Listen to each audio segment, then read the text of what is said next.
Good morning to my YouTube family. मैं आशा करता हूँ आप सब लोग बहुत अच्छे से होंगे और अपना ख्याल रख रहे होंगे। दोस्तों, आज का जो मैं आपके लिए टॉपिक लाया हूँ वो ये है कि क्या हमारे देश में अब सेंट्रल और स्टेट इलेक्शंस कंबाइन हो जाने चाहिए।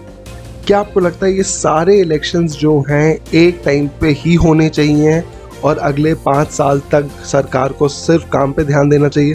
तो आइए डिस्कस करते हैं। तो देखो दोस्तों, इससे पहले मैं इस टॉपिक के डिटेल में जाऊँ, आप मेरे सामने देख सकते हैं इस टाइम मैंने आपको एक चार्ट दिया है ये।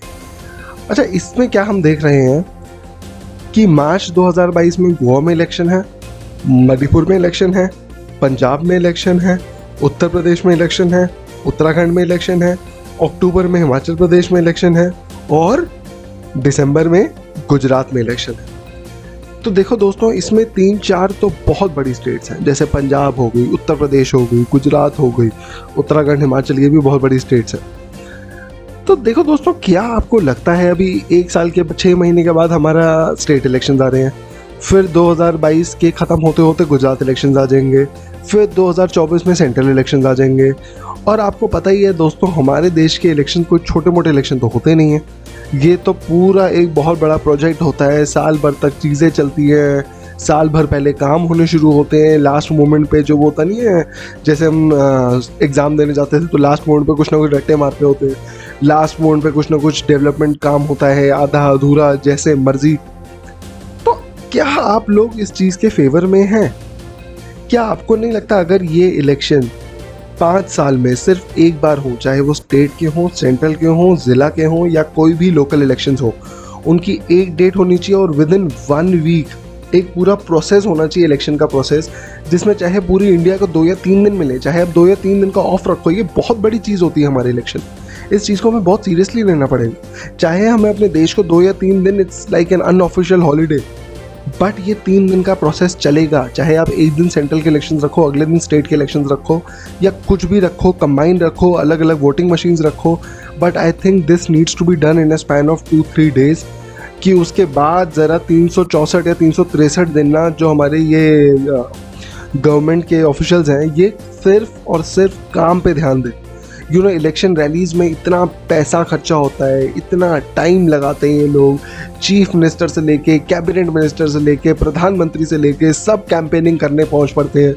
इसमें कितना टाइम वेस्ट होता है और ये कितना ध्यान हटाते हैं। और देखो दोस्तों, इसमें सिर्फ ये मत सोचना कि वो रैली करने पहुंच गए, रैली करने से पहले का टाइम, रैली करने के बाद का टाइम, क्या ये सारी चीज़ें एक स्पेसिफिक टाइम में नहीं हो जानी चाहिए और बाद की टाइम तुम सिर्फ और सिर्फ अपने काम पे ध्यान दो? तो देखो दोस्तों, इसमें हम थोड़ा और आगे बढ़ते हैं। अब देखो दोस्तों, इसमें मैं आपको एक एग्जांपल देता हूँ। आप ये देख रहे हैं, India's election becomes the world's most expensive election. जो 2019 के लोकसभा इलेक्शन हुए ना, सेंट्रल इलेक्शन, उसमें 55,000 करोड़ रुपया लगा है। 55,000 करोड़, अप्रॉक्सीमेटली $8 बिलियन, जिसमें से मोटा मोटा लगा लो 40 to 50% भारतीय जनता पार्टी, जो सेंट्रल पार्टी है, उन्होंने यूज़ किया। अब सोचो, 55,000 करोड़ सिर्फ सेंट्रल इलेक्शंस पे खर्चा है। इसके ऊपर अभी स्टेट इलेक्शन, ज़िला election, MCD election, NDMC election, कितना पैसा खर्चा कर देते हैं हम इन्हीं चीज़ों के ऊपर। अब अगर मैं इसमें आपको पढ़ाऊँ, जो इलेक्शन के दौरान जो एक्सपेंडिचर होता है ना, वो 1998 से 2019 तक 6 टाइम्स, 6 गुना ज़्यादा बढ़ चुका है। 1998 में दोस्तों दैट वाज अराउंड 9,000 करोड़ और अब 55,000 करोड़ तक पहुंच चुका है। ये फिगर कोई बहुत अच्छा फिगर नहीं है दोस्तों, इतना पैसा खर्चा करना सेंट्रल इलेक्शंस पर, और उसके बाद भी हमारे इलेक्शंस में इतनी कमियां हैं कि अभी ये सेंट्रल इलेक्शंस है, अभी स्टेट के इलेक्शंस होंगे। इसमें आगे बढ़ते हैं। इसमें एक सरकार ने बीच में ऑप्शन दिया था कि हम इनको स्टेट फंडिंग इलेक्शंस बना देते हैं। स्टेट फंडिंग इलेक्शंस क्या होता है? ठीक है, तो अब स्टेट फंडिंग के फेवर में कुछ आर्गुमेंट्स जाते हैं। वो आर्गुमेंट्स क्या है? पहला है ट्रांसपेरेंसी, कि भैया इलेक्शंस बहुत ट्रांसपेरेंट हो जाएंगे, कोई बड़ा आदमी बहुत ज़्यादा फंडिंग नहीं कर सकता। फिर कहते हैं फेयर इलेक्शंस। अच्छा, ये पॉइंट बहुत इंपॉर्टेंट है। मैं इसका ना आपको एक एग्जांपल देता हूँ आईपीएल से। ठीक है, आपने देखा होगा आईपीएल और फुटबॉल जैसे होता है ना, इंग्लिश प्रीमियर लीग। अब आपने देखा होगा इंग्लिश प्रीमियर लीग में एक टीम में वो बहुत सारे महंगे प्लेयर्स रख लेते हैं, ठीक है, और वही हमेशा टॉप पे रहते हैं। ये आईपीएल में नहीं हो पाता। क्यों? क्योंकि अमाउंट एक ही दिया जाता है, उसमें प्लेयर्स खरीदने होते हैं। एग्जैक्टली यही होती है स्टेट फंडिंग। देखो अब जैसे बड़ी पॉलिटिकल पार्टीज हो गई, बीजेपी हो गई, कांग्रेस हो गई, और कुछ ये हो गई, सीपीएम हो गई, तो दोस्तों ये लोग पुरानी पॉलिटिकल पार्टीज है और इनके पास बहुत ज़्यादा फंडिंग ऑलरेडी होती है। अब अगर कोई नया जना अपनी पॉलिटिकल पार्टी बनाना चाहे, लेट्स से आप जैसा, मुझ जैसा कोई जना पॉलिटिक्स में आना चाहे, हम कैसे आएंगे? हमारे पास तो इतने पैसे ही नहीं है ना कि हम इलेक्शंस की वो प्रोसेस ही स्टार्ट कर पाए। तो इसमें अगर स्टेट हमें पैसा देगी तो ये अच्छी बात है कि हाँ चलो स्टेट से हमें एक बेसिक अमाउंट मिल रहा है जिसमें हम अपना प्रचार तो स्टार्ट कर सकते हैं। इसमें आता है बेटर गवर्नेंस। बेटर गवर्नेंस में क्या आता है कि भैया जब लोग पैसा डालेंगे, लोग उसी के लिए पैसा डालेंगे जो उनको इंसान ठीक लगेगा, ठीक। और इसी के तरीके से क्रिमिनल पॉलिटिक्स भी एलिमिनेट हो जाएगी। क्यों हो जाएगी? क्रिमिनल्स को लोग पैसा ही नहीं डालेंगे ना। लोग जैसे आप जैसे मुझ जैसे लोग तो फिर इन लोगों को पैसा देंगे ही नहीं ना। हम तो उसी को देंगे जो हमारे लिए काम करेगा ठीक से। और पॉलिटिकल इक्वालिटी भी वही हो गई एग्जैक्टली कि किसी पार्टी के पास बहुत ज़्यादा पैसा है तो वो अनफेयर एडवांटेज ना ले जाए। और लास्ट लाइन है पावर्टी। देखो दोस्तों, कई बार देखो मेट्रो अर्बन सिटीज़ की तो बात अलग है, कई बार गांव में नए कैंडिडेट्स अगर खड़ा होना चाहे तो गांव में कई बार इतना पैसा ही नहीं होता लोगों के पास कि वो उसके इलेक्शन फंड कर पाए। वो खुद ही पॉवर्टी में जी रहे होते हैं, तो कहाँ से वो इलेक्शन फंड करेंगे उनके? तो इसलिए बेटर होता है कि स्टेट से उनको फंडिंग मिल जाए। अब दोस्तों इसमें कुछ फैक्टर्स हैं जो स्टेट फंडिंग के खिलाफ जाते हैं। अब इसमें क्या होता है? इसमें सबसे पहली चीज़ ये होती है कि देखो भैया, पहला होता है फिस्कल डेफिसिट। फिस्कल डेफिसिट का क्या मतलब हुआ? इसमें लोग सरकारें कहती हैं कि हमारे पास बजट कम है कुछ अच्छी चीज़ों के लिए, जैसे हो गया एजुकेशन, हो गया क्राइम कंट्रोल के लिए, हो गया, बट तुम्हारे पास इन चीज़ों के लिए बजट कम है, लेकिन तुम इलेक्शन में कंटेस्ट करने के लिए सबको पैसा देते जा रहे हो। समझ रहे हो? इंडिया जो है सिर्फ 16% of the GDP as tax collect करता है, सिर्फ 16% ऑफ जीडीपी। ये बहुत छोटा फिगर है दोस्तों, समझ लो हमारा मेजर पैसा तो आ ही नहीं रहा। फिर आता है मिसयूज। स्टेट फंडिंग अगर आनी शुरू होगी तो हर दूसरे घर से एक पॉलिटिशियन निकलना शुरू हो जाएगा। क्यों निकलना शुरू हो जाएगा? ठीक है, इलेक्शन लड़ लेते हैं, हार गए, जीत गए। जीतने की अगर उम्मीद नहीं भी है तो क्या हुआ? स्टेट के फंड्स तो हम ले लेंगे, आधा अधूरा कहीं खर्चा कर देंगे, 1-2 रैलीज कर देंगे, बाकी सारा जेब में। ये तो एक कमाने का जरिया बन जाएगा। ठीक है, फिर ये होता है कि डाइवर्जन ऑफ फंड्स। जैसे मैंने आपको पहले बताया ना कि जो फंड्स हैं वो जाने चाहिए एजुकेशन, हेल्थ केयर, इन सब के ऊपर। जब वो उन्हीं के ऊपर ही पूरा बजट नहीं बना पा रहे तो उसके बाद 5 साल के इलेक्शन के बाद फिर कहाँ से बजट लाओगे? और ये मैं आपको एक चीज़ बता दूँ, चाहे हॉस्पिटल को पैसा मिले ना मिले, स्कूल को पैसा मिले ना मिले, लेकिन अगर कोई नया कैंडिडेट खड़ा होगा ना उसको पूरा पैसा मिलेगा। क्योंकि उस टाइम पे सारी सरकारें दिखाएंगी नहीं नहीं हम तो इसको बड़े अच्छे से चल रहे हैं, मीडिया हाउसेज भी कवर करेंगे, वैसे चाहे कुछ कवर करे ना करें कि कहीं और पैसा जा रहा है कि नहीं जा रहा। फिर होता है अनडिस्क्लोज्ड फंडिंग। अच्छा, अनडिस्क्लोज्ड फंडिंग क्या हुआ? State funding of elections will not stop parties from lobbying and getting undisclosed additional funds from private sector. इसका क्या मतलब हुआ? लॉबिंग क्या होती है कि कुछ पावरफुल लोग जो फंड करते हैं गवर्नमेंट को, या लेट्स से जो बड़े बड़े बिजनेसमैन होते हैं वो पॉलिसीज़ अपने हिसाब से बनवा लेते हैं कई बार। स्टेट फंडिंग इस चीज़ को कहीं नहीं रोक सकता। ठीक है, इसका कोई लॉजिक नहीं है कि स्टेट फंडिंग इस चीज़ को, इस क्राइम को रोक सकता है। इस क्राइम को तो रोक ही नहीं सकता। स्टेट फंडिंग तो कह रहा है कि भाई सरकार पैसा देगी नए लोगों को आने के लिए, ये कहीं पैसा रिसीव करने के लिए तो कुछ कर ही नहीं रहा ना। अच्छा, इसमें क्या है, एक चीज़ है इसके अंदर, कहते हैं डिसकनेक्ट विद पीपल। अब ये कहते हैं स्टेट फंडिंग अगर मिलनी शुरू हो गई ना तो पॉलिटिकल पार्टीज और कैंडिडेट्स और ऑर्डिनरी लोगों के बीच में ना बहुत ज़्यादा गैप बनना शुरू हो जाएगा। क्यों गैप बनना शुरू हो जाएगा? क्योंकि पैसा तो आ ही गया ना स्टेट फंडिंग से, अब इनको कोई दिक्कत तो है ही नहीं। ठीक है, अब बात करते हैं दोस्तों इसमें इलेक्शन कमीशन का क्या स्टैंड है स्टेट फंडिंग के ऊपर। सबसे पहले इलेक्शन कमीशन कहता है we can not monitor expenditures, EC will not be able to prohibit और check expenditures over and above which is provided by the state. ये कह रहे हैं अब स्टेट फंडिंग में हम इतना चेक रख ही नहीं पाएंगे कि हम हर डिटेल चेक करें कि लेट्स से सपोज करो एक पार्टी को 1 करोड़ रुपए दिया, अब हम कितना चेक करें कि उस पार्टी ने 1 करोड़ से ऊपर कितना खर्चा किया है और वो पैसा कहाँ से आया है? या तो इलेक्शन कमिश्नर को इतनी बड़ी टीम दो। फिर दूसरा इसमें कहते हैं रेडिकल चेंजेस। रेडिकल चेंजेस क्या होते हैं? बिल्कुल हिला देने वाले चेंजेस, कि बिल्कुल एक कंप्लीट ट्रांसपेरेंसी आए कि पॉलिटिकल पार्टीज को जो फंड्स मिल रहे हैं उसकी प्रॉपर रिसिप्ट बने। ये कंपल्शन होना चाहिए कि हर पॉलिटिकल पार्टी को जो फंडिंग आ रही है उसकी उनको रिसिप्ट देनी पड़ेंगी। फिर होता है high election cost, considering the high election campaigning in terms of media campaigning use of. अब देखो ये ना थोड़ा अलग पॉइंट है। अलग पॉइंट क्यों? अब ये कह रहे हैं, देखो पहले तो हमने कहा कि हेल्थ केयर और उनके लिए तो पैसा बचाते नहीं है। अब दोस्तों लेकिन पॉलिटिकल पार्टीज और पब्लिक रैलीज में आपको पता है कितना एडवर्टाइजमेंट होता है, लोगों का खाना पीना ये सब, तो स्टेट का सारा पैसा तो इसी के अंदर ही चला गया ना। और फिर कोई लिमिटेशन नहीं है हमारे यहाँ पे कितनी पॉलिटिकल पार्टीज है। हमारे यहाँ पे तो हज़ारों में पॉलिटिकल पार्टीज हैं। आपने 10-15 के नाम सुने होंगे, हज़ारों में पॉलिटिकल पार्टीज हैं। कितनों को फंड जाता रहेगा, कितनों को टैक्स पेयर्स का पैसा जाता रहेगा, ये भी तो सोचो। इसमें भी तो कहीं आज किसी और की छोड़ दो, सिर्फ हमारा सोचो। कल को आप किसी भी स्टेट में रहते हैं, आप कल को बोलोगे मैं भी इलेक्शन में खड़ा हूँगा, मेरे को भी इलेक्शन रैली करनी है, मुझे भी पैसा दो, ठीक है। तो ये दोस्तों इसके अंदर बहुत बड़ी प्रॉब्लम्स आ जाती हैं। अच्छा, अब इसके अंदर क्या हुआ, इसके अंदर कुछ प्रपोजल्स आने शुरू हुए। अब कुछ प्रपोजल्स क्या होती हैं, जैसे इनमें बोला भैया इलेक्शन रिफॉर्म्स लाने पड़ेंगे।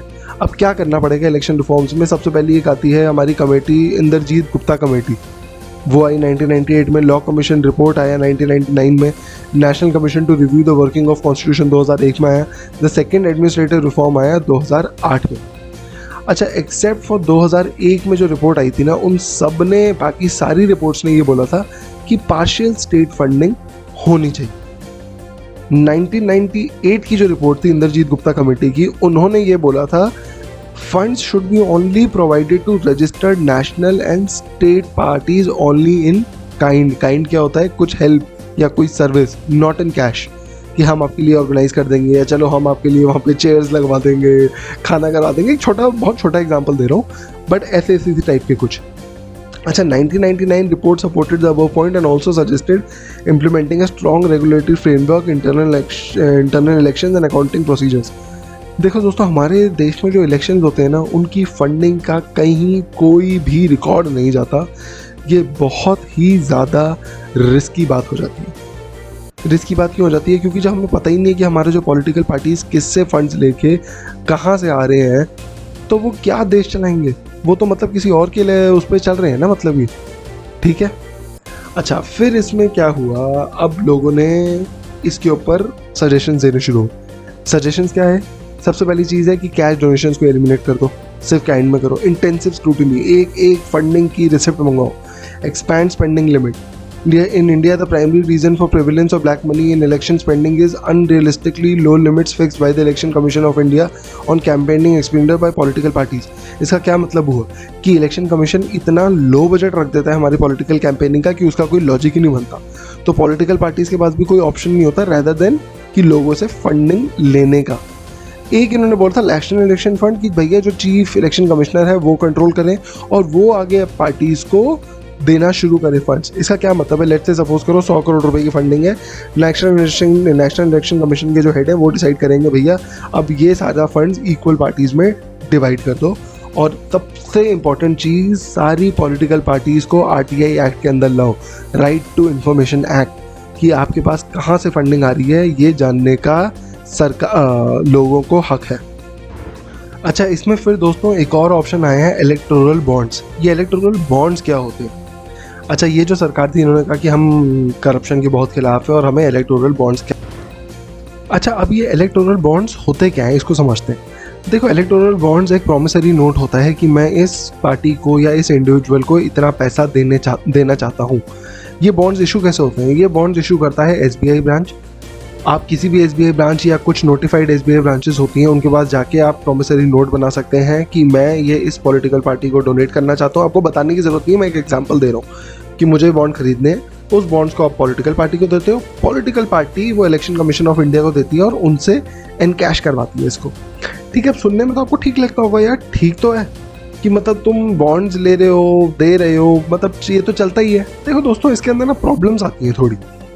प्रॉब्लम्स क्या होती हैं? देखो, सबसे पहली चीज़ तो होती है एनोनिमिटी। एनोनिमिटी क्या होगा? किसी भी पॉलिटिकल पार्टी को ये बताने की ज़रूरत नहीं है कि उनके पास फंडिंग आ कहाँ से रही। प्रोसेस तो पूरा वो नलीफाई हो ही गया ना, उसका तो कुछ लॉजिक ही नहीं रह गया फिर। अब इस चीज़ में क्या होता है? ट्रांसपेरेंसी नहीं रह जाती। ट्रांसपेरेंसी नहीं रह जाती तो मतलब ब्लैक मनी के आने की बहुत ज़्यादा चांसेस आने शुरू हो जाती हैं। इसमें पहले 7.5% कैप रखा था इन्होंने फॉर कॉर्पोरेट डोनेशंस, वो भी हटा दिया। कंपनीज़ को रिवील नहीं करना कि उनको कौन सी पॉलिटिकल पार्टीज़ को डोनेट करना है। प्राइवेट कंपनीज़ को रिवील करने की ज़रूरत नहीं है। अच्छा, प्राइवेट कंपनीज़ अगर रिवील नहीं करेंगी तो मतलब उनके शेयर होल्डर्स को भी नहीं पता कि हमारा पैसा जा कहाँ रहा है। ये देखो, ये इंडिया में नहीं होता, ये प्राइवेट कंपनीज बाहर भी डोनेशन करती हैं, चाहे वो US हो। बट होता क्या है, एटलीस्ट शेयर होल्डर्स को पता है उनका पैसा कहाँ जा रहा है। इस प्रोसेस में शेयर होल्डर्स तक को नहीं पता कि उनका पैसा कहाँ जाएगा। ठीक है, ये भी बड़ी प्रॉब्लम है। अच्छा, और सबसे इंपॉर्टेंट बात क्या है, देखो क्योंकि ये स्टेट बैंक ऑफ इंडिया से खरीदी जाती हैं चीज़ें, तो जो भी सेंट्रल गवर्नमेंट होगी उसको पता ज़रूर होगा कौन से जने को कौन फंडिंग कर रहा है। मैं इसका एग्जांपल देता हूँ। जैसे सपोज करो बीजेपी सेंट्रल गवर्नमेंट है, आपने किसी अदर देन बीजेपी किसी पॉलिटिकल पार्टी को तुमने फंडिंग करी है, क्योंकि वो एसबीआई के थ्रू है तो गवर्नमेंट को पता ज़रूर होगा कि आपने कौन सी पॉलिटिकल पार्टी को फंडिंग करी है। तो ये क्या होता है, एक क्लॉज या एक कंसर्न डाल देता है कि जो सेंट्रल गवर्नमेंट है वो रिवेंज या फिर they can come back to you कि भैया तुमने इसको दिया मतलब तुम हमारे साथ नहीं हो। अब मैं ये नहीं कह रहा ये होता ही होता होगा, बट देखो लूप होल तो है ही ना यार। लूप तुम्हें किसी चीज़ को ख़त्म करने के लिए कुछ ऐसे मेजर्स बनाने हैं कि लूप होल ख़त्म हो जाए। हम एक जने पे इतना भरोसा नहीं कर सकते कि नहीं यार ये बहुत ईमानदार है, ये कभी ऐसे नहीं करेगा। नहीं, आपको हमेशा कुछ ना कुछ चेक पॉइंट्स रखने ही रखने पड़ेंगे। ठीक है, और इसमें ना एक बड़ा कंसर्न आता है कि जो इनको डिक्लेरेशन भी देनी होती है ना कि भैया आप कितनी फंडिंग आई है ये तो टोटल बता दो, ये उसको भी बताने में बहुत डिले करते हैं। ये इलेक्शन कमिश्नर, आईटीआर, इन सबको भरने में बहुत ज़्यादा डिले करते हैं। तो ये ना कुछ ट्रांसपेरेंसी नहीं आती क्लियर। तो देखा दोस्तों, मैंने जो टॉपिक शुरू किया था वो ये शुरू किया था स्टेट और सेंट्रल इलेक्शन क्या एक साथ होने चाहिए। बट मुझे लगा आपको ना पहले एक बार इलेक्शन का पूरा प्रोसेस समझाना पड़ेगा कि चलती क्या चीज़ें हैं, कितनी सारी चीज़ें होती हैं, कितनी फंडिंग आती है, कितनी इलेक्शन रैलीज आती हैं, इलेक्शन कमीशन की क्या प्रॉब्लम होती है, एसबीआई की क्या प्रॉब्लम होती है। तो इतने सारे कंसर्न्स क्या बेटर नहीं है कि 5 साल में एक ही बार एड्रेस किए जाए, एक प्रॉपर पॉलिसी बनाई जाए, एक ट्रांसपेरेंट पॉलिसी बनाई जाए और एक इलेक्शन रखे जाए।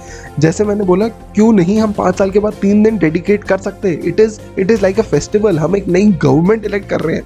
It is a very responsible thing. हमारे कंधों पे बहुत बड़ा भार है एक अच्छी गवर्नमेंट को सेलेक्ट करना। तो क्यों हम अपने देश को 2 दिन नहीं दे सकते? हम फेस्टिवल्स में भी तो छुट्टी देते हैं ना। ये भी एक फेस्टिवल ही है दोस्तों जो 5 साल में एक बार आएगा।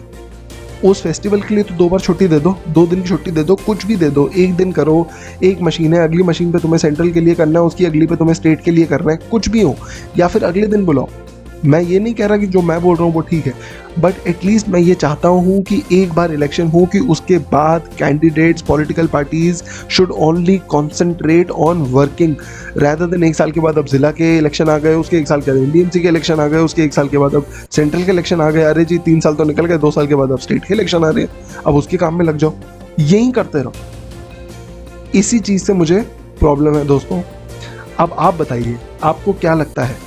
ये सारी चीज़ें जानने के बाद क्या स्टेट और सेंट्रल इलेक्शंस एक होने चाहिए, या आपको लगता है नहीं जैसे चल रहा है उसको चलने दो, इसको छेड़ो मत?